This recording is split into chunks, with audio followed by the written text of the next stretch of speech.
I'm Jay, this is Top Table Gaming, and this is a long overdue hobby vlog.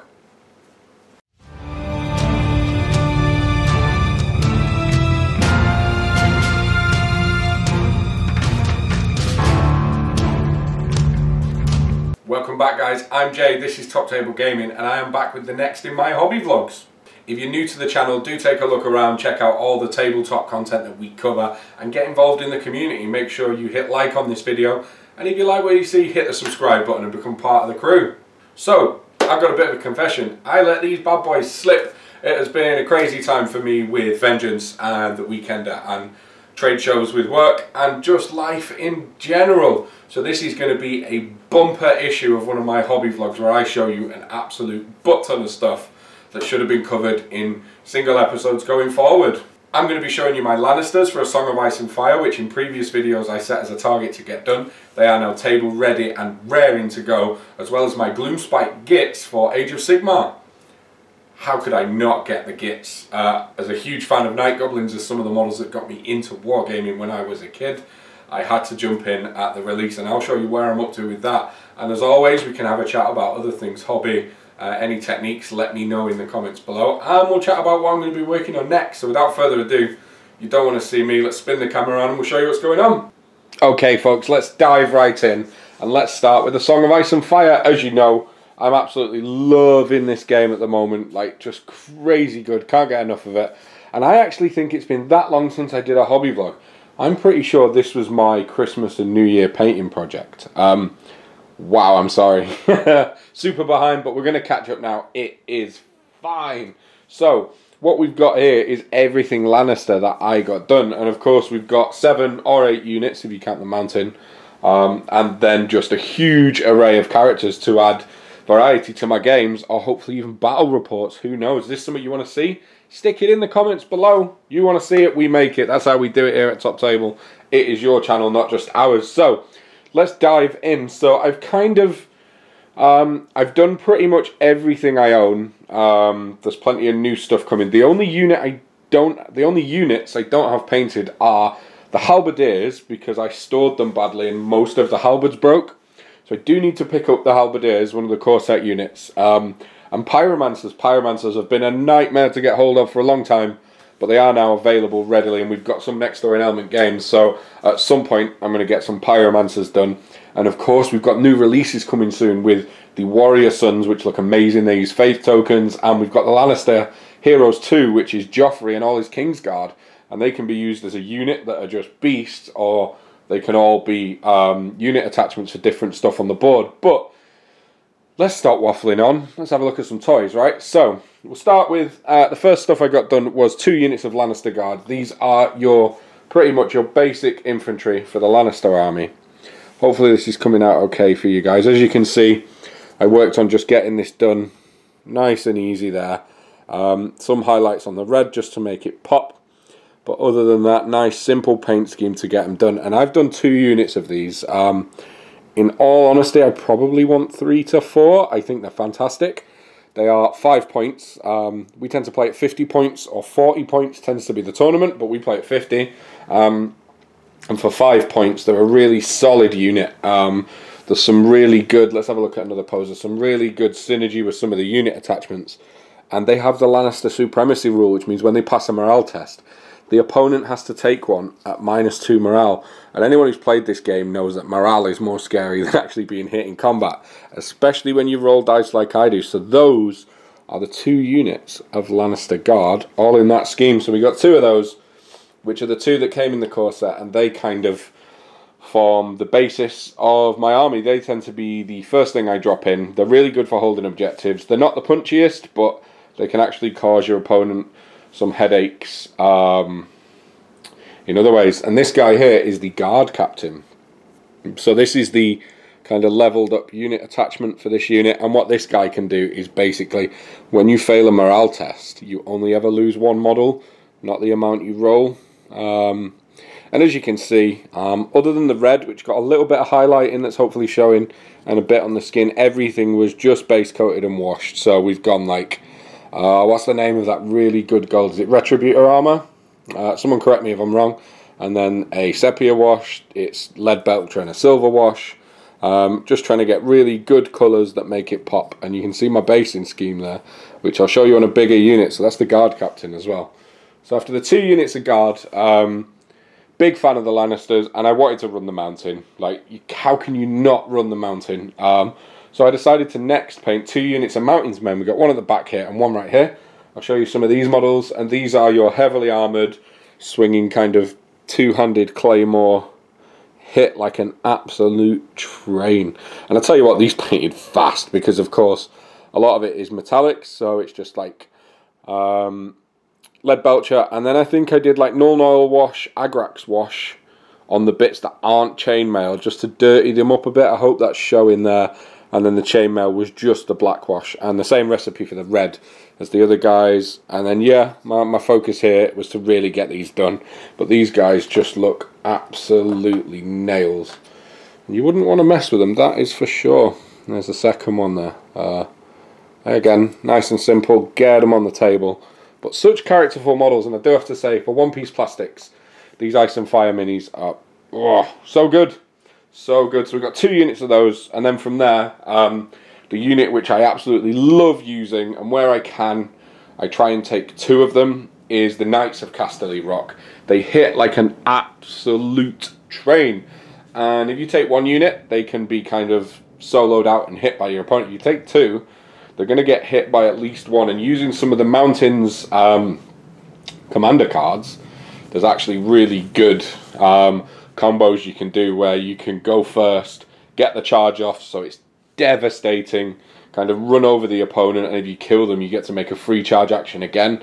And in the later turns, because activations are crucial in this game, a solid Knights of Casterly Rock unit can just win you games, and the damage output is nuts. You'll notice this one's missing, which is worrying me.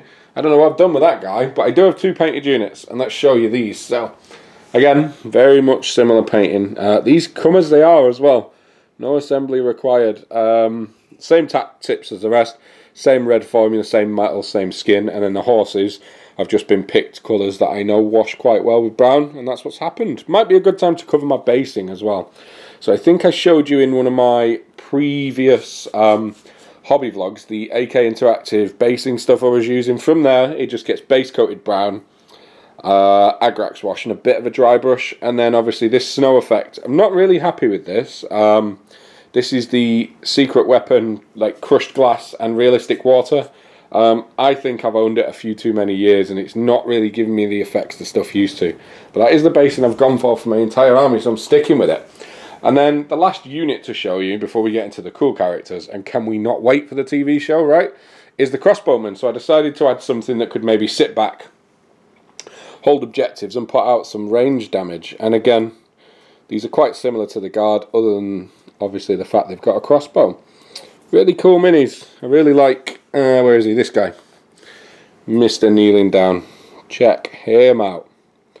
Just super characterful. Everything's one piece. Can't say enough good things about this line. And that's the units. And the list I've been running is effectively all the trays you see minus the crossbows. So it's 2 units of guard, 2 units of knights, and 2 units of mountains men.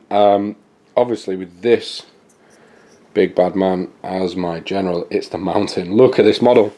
It's so beautiful. And to give it kind of some context, let's grab like the High Sparrow. Like, he's just huge. He is huge. So I've been running that list a lot with him and a couple of other characters, usually Ramsey, who we'll get to, but just a beautiful, beautiful model.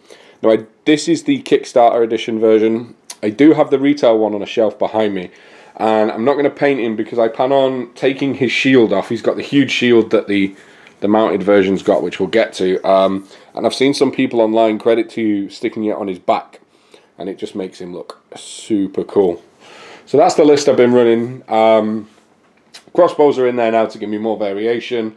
We're going to grab the Pyromancers, we're going to get some Halberds, and of course we've got Warrior Sons and more hero sets coming. I can't wait, and it just gives us plenty of variety. And hey, if we get this on camera, you don't want to see the same list every time, right? So should we have a look at some of the cool heroes from Westeros? What do you reckon? So let's start with some of the non-combat ones. And actually my favourite model to paint was the one I was dreading the most. And you all know who this guy is. It's little Tyrion. He is dirty. But I'm super happy with how, like, the highlights on his red are just clean. And that's rare for me, because I do try and paint fast for the channel. But obviously, so we've got little Tyrion. Painted black because, of course, they don't go on the table. They are NCUs, so they go on the tactics board. Although I did autopilot, and you will notice there are a few NCUs on this table in front of me that are based. But we've got Tyrion, and of course his favourite sister Cersei. These are your core set models. Really cool. This is probably one that I wasn't so happy with. It didn't really come together. And then, oh, my boy, where is he? Where is he? This one I am so happy with. It's on, I added some neutral stuff in, so of course we went Littlefinger. And I am super, super happy with how this guy came out. Really cool. Amazing in game as well. And the other side of the coin to Littlefinger is, of course, Varys. The two people who are truly ruling Westeros. Not that they let the people in charge know it. Another really cool model. Really characterful. And then there's just an array of characters. We've got like an assault veteran. This is fun. This is battle ready Tyrion. So there is an NCU version and then on the table version. So that's him from the Battle of the Blackwater, I think, in his armour. Looking cool. And then we got a couple. We got this boy, Ramsay Snow or Ramsay Bolton. There we go. Looking super menacing there. Super cool little model. And he's great in game.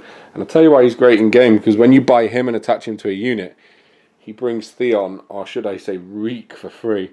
And his ability is effectively torturing this guy in front of the opponent to make them panicked. Yeah, and there is my Lannister army. So let us know what you think. Are there any bits of it that you're interested in knowing more about? Do you want to see it on the table in a game? Do let us know. But as you can see, that is some of the stuff I've been working on. And that should put to bed the rumour that Steve started that I don't paint. Hang on a minute, we forgot the main man himself. Look at the size of this guy. The mountain that rides is that big. He can be a little solo unit on his own. He is a beast. I've not tried him yet. And I'm a bit upset because I forgot. I've based him in and now I can't take him out because he can be an attachment for the knights. But we're not going to worry about that. I can pick one up at some point. But yeah, so that, guys, is my Lannisters in all its glory. Hope you like the look of them. I think we switch this around now and we show you some Age of Sigmar.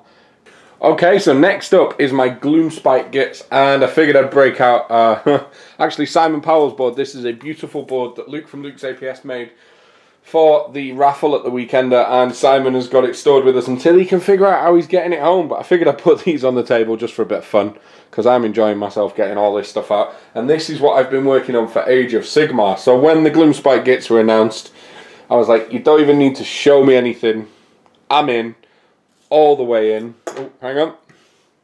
There we go. All the way in. Like, it's happening. Absolute adoration for this faction and these models. They are absolutely incredible. And this is what I've got done, which is actually a fairly sizable chunk. I haven't put it all on the table, which I'll explain. So, oh man, I went nuts. So, we'll start with the HQs. We've of course got a Loon Boss here, which is quite cool. The detail and the character on these is insane, and I did struggle at first trying to find that happy medium with my trying to get stuff painted quick, yet looking okay. But I think I got the yellow down. The metals are done very much like the Ice and Fire we've just talked about. Lots of mushrooms, lots of spots of white paint. We've got him, and then of course we've got the Loon King himself. Absolutely gorgeous models. Just used some dry brushing on his cloaks and stuff. Yellow is actually really interesting. So for these, for the yellow throughout, it's kind of a base of Avalon Sunset, a sepia wash, diluted slightly with Lamium Medium, and then just dry brushing up through the GW yellows until almost bone, basically. And I'm super happy with how they've come out, and obviously painting yellow is an absolute pain, but I'm lucky enough to have an airbrush, and if you put yellow through an airbrush, like, you get your base coat down. Still takes a couple of coats, but just removes a lot of the work. So we've got a couple of HQs, and then, oh, they release new squigs and new fanatics, and oh, so good. So, of course, we've got these guys now, which are basically your Night Goblin fanatics, which are just nuts. This guy needs a widescreen lens. The dynamicness, is that a word? of these poses is just insane. I love them. This one's fun. This one's of course coming crashing to the ground. You can see him there. Look, I don't know if he's enjoying himself or terrified, but do you know what? I actually had a huge smile on my face painting this stuff because it's so characterful and comical. Like, you can't not enjoy it. And then this one has to be my favourite. I take what I said back because I broke this one. Where is he? There we are. So he did have a ball and chain. I broke it because I'm clumsy, and it kept breaking. So I stuck a grot on the end. So this guy is actually flailing around the grot, and he looks like he's happy about it. And if you see, it's quite interesting in the pose there. He's actually tripping over his own cloak, and that's why he's falling and swinging. They're just insanely fun models. So I painted up a unit of those, and then the new squigs. These are just insane kits. Multi-part plastic kits. They're just nuts. Oh, look at that smile. And very much like I do, I tend to get everything done, and then you go a little bit further on one piece of the model. For these, it's the teeth. They've had a couple of layers. Hopefully it's showing from a brown up to a bone and then a wash. Try and paint the feature that's going to pop and stand out the most. But these are just insane. This guy's dribbling as he's bouncing around. Like, tell me they're not cool. If you can tell me they're not cool, you're lying to me and yourself. And then this guy's my favourite because, of course, he's got a dude in there. He's having his tea. Just absolute fun. So I've painted up a full box of those as well. And then at the back here we've got the endless spells, and I decided for these, still very learning. I think I could have pushed the contrast further, but trying to learn how to use my airbrush more. So for my endless spells, a lot of them, like you'll see the top of the mushroom here was done red through orange. You got the fade there and there. These are really cool and actually really good in game. That one's bonkers. We got this guy. Yep. And then the spider cauldron. So yeah, we got the endless spells done as well because they were just fun, and it was a good, as I'll get to in a minute, I was using a lot of stuff but to break between night goblins and other things. So we got those done, and then we get to my favourite bit. These bad boys right here are the Boing Grot bouncers. Oh, they're so cool. Like, they're little squig riding knights with lances. Like, tell me what you're not going to love about that. So not only did I get to paint more squigs, I got to paint fun knights, and I've got a full 10 of these done, and just off camera in the to do soon pile is another 10, so I can get to a full 20 of these bad boys. Like, they're just this guy's kind of the unit champion. His squig got some armor. Like, come on, just look at how cool that is and how he's kind of holding on for dear life, flying through the air. These are just insane models. I adore them. So we've got 10 of those done, and they are very elite for this army. They hit like an absolute train. I've got a unit of 10. I've got another unit of 10 that are primed, and we've put the yellow on the squigs because that's the first thing I do. That's the bit I do with the airbrush. And then of course in the middle you see a sea of goblins. I say a sea, it's more like a puddle, but I have got 60 of these painted. I just decided not to get them all out. The shot is already long enough for you to see everything without more. So yeah, there's the unit champion. And again, because I need 160 of these for the list that I've written. So dry brush robes, really simple formula for the green I've used before, which is like Elysian green, then the greeny brown wash, and then just a level of highlighting, and then just picking out stuff like the weapons, the ropes on the cloak. And interestingly, so the yellow here I've done slightly different, and they're not quite consistent. I watched a video by Pete the Wargamer, and he effectively, anything he wants to paint yellow fast, and I didn't think it would work for the squigs, but for smaller areas, he paints bone and then he washes with, I think it's Lamenter's yellow, the glaze, or Cassandora yellow. I can't remember which, and I've used both here, and I'm happier with one, but more so than the other. And I can't remember which because it's been ages since I did these and filmed a hobby vlog, but I do have 60 night goblins in the middle as well, so this army is really starting to fill out. And of course next is 10 more of the Boing Grot bouncers, and then things like this, which again has just been hit with yellow from an airbrush. This is the new Mangler squig, and you got the dudes riding it there, like, just crazy cool. There's nothing more I can say than that. So those are going to be the next additions, and actually I forgot to put something out. Where's the other end of the spell? We've got the spider swarm. So it is there. So that, guys, is what I've got done for AOS. And now you've seen my Ice and Fire and my Age of Sigmar. Let's spin the camera back round. We're not going to show you today, but we're going to talk about what's coming next and wrap this up. Cheers, guys. Okay, guys, so there we have it. That is what I've been working on for the last few months. Now, there are a couple of little things that I've done in between as well, just to break it up, like random models here and there. But instead of waiting for perfection, I grabbed the bulk of the stuff and I got it on the table today so I could catch you up, and we can start afresh now and we can keep these hobby vlogs coming. I hope you've enjoyed it. What do you think of the Ice and Fire and the Gloomspite Gits? That's tricky to say, by the way. What do you think of the Ice and Fire and the Gloomspite Gits? If there's anything you want to know further about how I've painted them, or you want any more information, let us know. Or even more importantly, if this sort of stuff is what you want to see on the channel in bat reps, tactics, reviews and all of that stuff, let us know, guys, and we will make it happen. So I hope you've enjoyed this hobby vlog. It's been great to get back onto the hobby vlog train for you all. Make sure you like, share, subscribe. If you're new to the channel, have a look around, enjoy the rest of the content, maybe get involved, and until the next video, I've been Jay, this is the Top Table Gaming YouTube channel, and we'll see you soon.